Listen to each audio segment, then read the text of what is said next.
Good evening.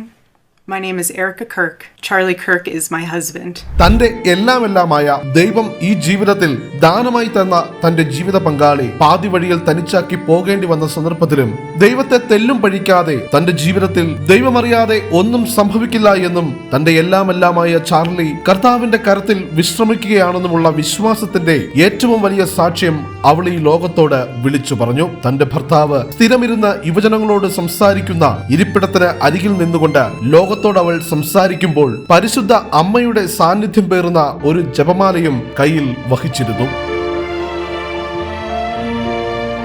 Charlie കിർക്കിന്റെ കുടുംബത്തെയും സുഹൃത്തുക്കളെയും വിശ്വാസ സമൂഹത്തെയും രാജ്യത്തെയും അഭിസംബോധന ചെയ്തുകൊണ്ട് എറിക്ക കിർക്ക് വളരെ വികാരാധീനമായ പ്രസംഗമാണ് നടത്തിയത്.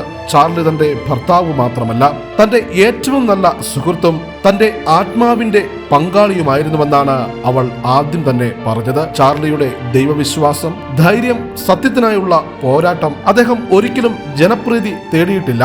ലോകം എന്തു പറഞ്ഞാലും ദൈവത്തെ സന്തോഷിപ്പിക്കാനാണ് ചാർലി ജീവിച്ചത്. കുടുംബത്തിനും കുട്ടികൾക്കും നൽകിയിരുന്ന അദ്ദേഹത്തിന്റെ സ്നേഹം അവൾ പ്രത്യേകിച്ച് എടുത്തു പറഞ്ഞു. മക്കളോടൊപ്പം കളിച്ചിരുന്ന രീതിയും ദിവസവും ഞങ്ങളോടൊപ്പം പ്രാർത്ഥിച്ചിരുന്ന രീതിയും ഞങ്ങളുടെ ഹൃദയത്തിൽ അദ്ദേഹം എന്നും ജീവിച്ചിരിക്കുമെന്നും, ചാർലി ഒരു നേതാവിനേക്കാൾ ഉപരി നല്ലൊരു ഭർത്താവായിരുന്നു, സ്നേഹമുള്ള ഒരു പിതാവായിരുന്നു. ഇന്ന് ഞങ്ങളുടെ ഹൃദയം തകർന്നിരിക്കുന്നു. എന്നാൽ ഞങ്ങൾക്കറിയാം ചാർലി ഇപ്പോൾ യേശുവിന്റെ സാന്നിധ്യത്തിലാണ്.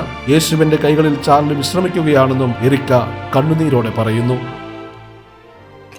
And he knew that you loved him too. He did. Your friendship was amazing. You supported him so well, as did he for you. 2 days ago, my husband, Charlie, went to see the face of his Savior and his God.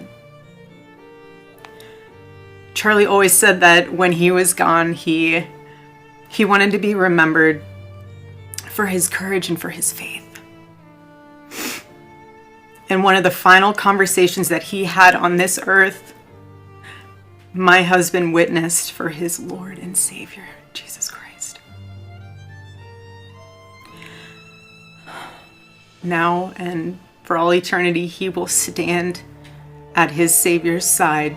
Charlie തെളിച്ച വിശ്വാസത്തിന്റെ തീ ഞങ്ങൾ തുടരാൻ തീരുമാനിച്ചിട്ടുണ്ട്. അദ്ദേഹത്തിന്റെ ദൗത്യം ഇവിടെ അവസാനിക്കുന്നില്ല.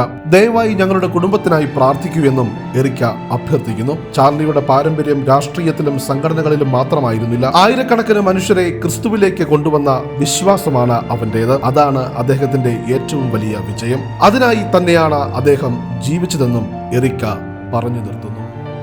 Church desk, Bethlehem TV.